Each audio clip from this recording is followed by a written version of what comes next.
officers. And I'm telling you, Yvonne, if we do not have another way, we will lose more lives before we get to 2027. Let nobody tell us about shiny things like Stadia and CG roads and what.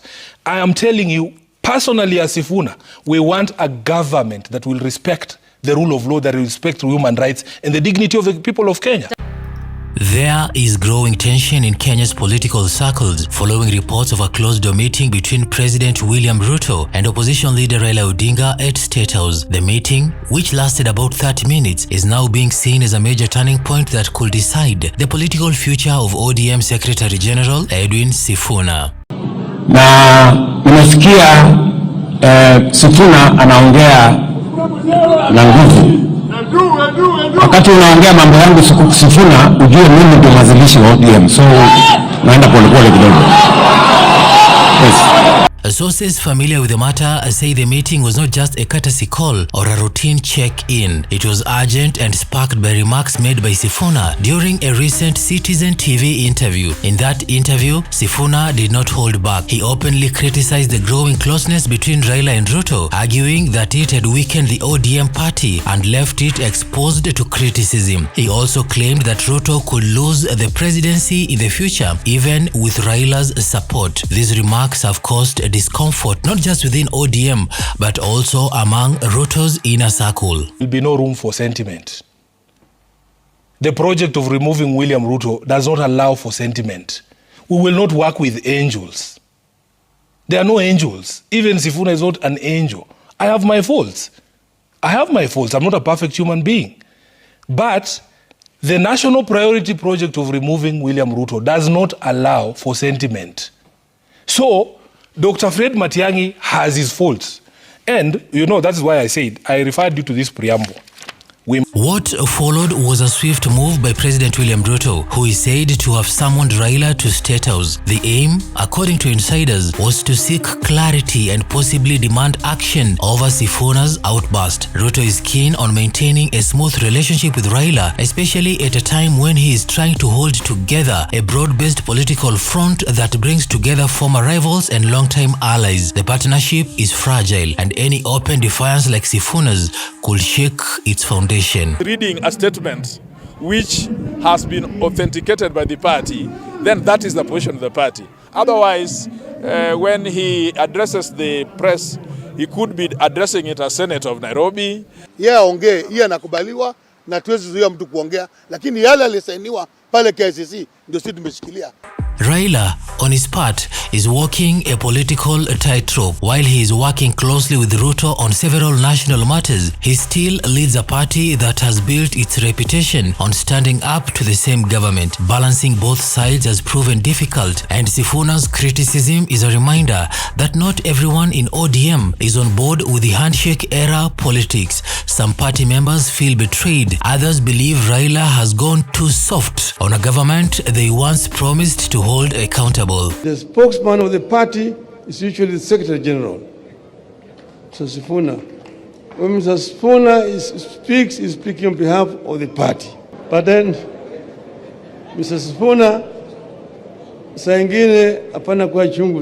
this growing internal friction within ODM is putting pressure on Raila to act. There is rising speculation that Sifuna might soon be pushed out or forced to resign. Some party insiders believe that these comments have embarrassed the party's top leadership and damaged its image at a crucial time. However, Sifuna appears unfazed. He has maintained a bold and unshaken stance, saying he fears no threats and will continue speaking his mind. Ya mwisho, Mheshimiwa Rais, Bishop ametuambia hapa kwamba kazi yako ni ngumu sana. Na mimi nakubaliana na yeye. Hata mimi saa nyingine huwa najiuliza vile wewe unalala. Lakini kuna zingine, Mheshimiwa Rais, nasema Waswahili, mwiba wa kujidunga hauambiwi pole. Kuna watu kwa serikali yako kazi yao ni kushika handball kila siku. Sasa kama hii drama yote tumeona Nakuru, ati watoto wanakatazwa kufanya mchezo, sijui wanapigwa tear gas, sijui wanafukuzwa. Hiyo ni mwiba wa kujidunga Mheshimiwa Rais. But this defiance could cost him. The Statehouse meeting might just have been the final warning. If Raila is to preserve his working relationship with Ruto, many believe he will have to make an example out of Sifuna. That could mean suspending him, replacing him, or at the very least silencing him. The ball is now in Raila's court, and whichever way he moves, there will be consequences. ODM umeingia wiki mbili kabla ya nomination, ushachoka. Ushachoka, unatuambia unataka kupumzika ndani ya serikali. Serikali ya wenyewe, serikali ya wafisadi, serikali ya wauaji, serikali ya abductors. Mtatuambia ni... For President William Ruto, this situation comes at a sensitive time. He is still dealing with nationwide protest driven largely by youth's frustrations, economic pressures, and public dissatisfaction with the government's performance. His partnership with Raila was supposed to calm the political waters and neutralize the opposition, but Sifuna'S remarks suggest not everyone has accepted the so-called unity deal. It also shows that the ODM grassroots are uneasy and that tension could boil over into full rebellion if not handled carefully. Leo tumeweka sahihi kwa mkataba ya kuleta ulewano, ya kuleta amani, ya kupigana na maadui ya Wakenya wote.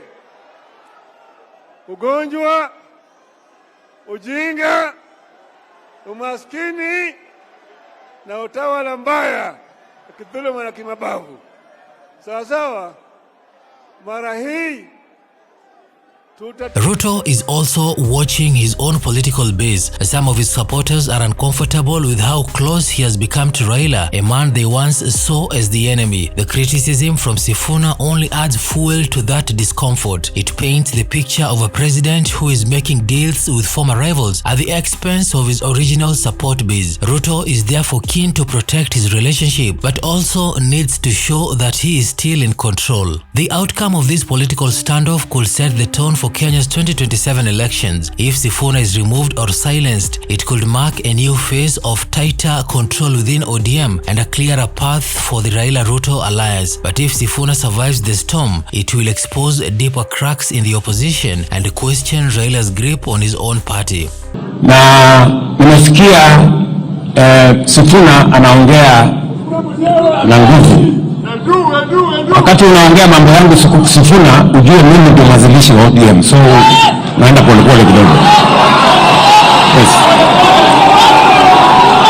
Hivi ndio tulianza hii kitu.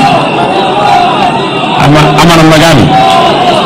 Na unajua ukinisukuma sana nitaitisha mkutano ya founder members ya ODM. For now, all eyes are on what happens next. The meeting at Statehouse may have lasted just 30 minutes, but its impact could reshape the political landscape. One thing is clear, the handshake between Raila and Ruto is no longer just about unity. It's also about power, control and survival. And in that battle, Edwin Sifuna may be the first to pay the price. Inawezekanaje Rigathi ndiye ana akili kwa hii serikali? Inawezekanaje? Kwa hivyo mimi nataka niseme kama katibu mkuu wa chama, jana nimeketi nikaandikia wabunge wetu wote 86, nimesign na hii mkono mimi mwenyewe 86 letters. Huyu mkwasi wangu mbunge wenu hapa Wanyakachi Aduma amepata hiyo barua. Kama chama tumesema kuanzia today hakuna safari za nje. Mnakaa kwa bunge mpaka huo mswada muhakikishe kwanza mmeangusha huo mswada, kwa sababu unakandamiza wananchi wetu.